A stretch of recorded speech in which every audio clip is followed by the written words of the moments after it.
Сәлеметсіңдер ме оқушылар? Бүгінгі сабақтың тақырыбы ою.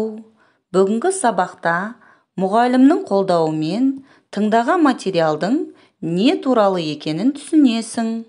Мұғалімнің қолдауымен заттың атын, іс-қимылын білдіретін сөздерді ауызша тілде қолданасың. Бүгінгі сабақтың жаңа сөздеріне назар аударайық. Жасаймын, ою, бүкте, сыз, қи, аш. Оқушылар, жаңа сөздерді есімізде мұқият сақтап алайық. Бірінші тапсырма. Суретке қара, тыңда, қайтала.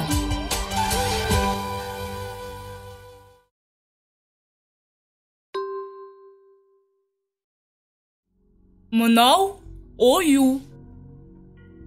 Мен ою жасаймын.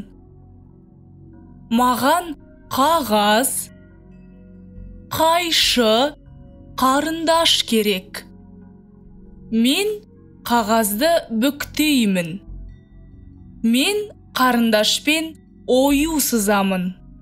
Мен қайшымен қиямын.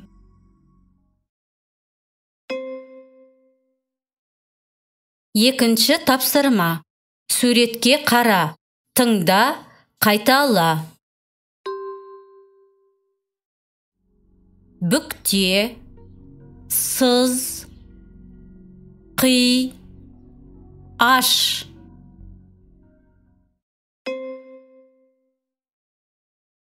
Үшінші тапсырма. Толықтырып айт. Оқушылар, берілген сөйлемді қажетті сөздермен толықтырайық. Іске сәт.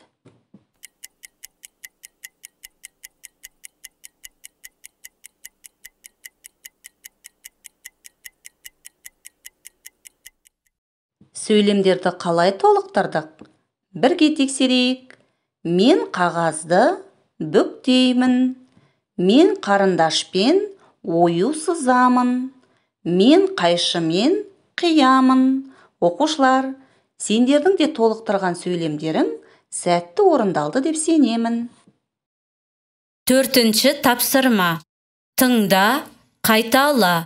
Ою жаса. Өз ойыңды айт. Ою. Қағаз, қарындаш, қайшы ал.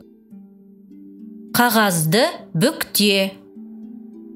Қарындашпен ою сыз. Қайшы мен қи. Оюды аш.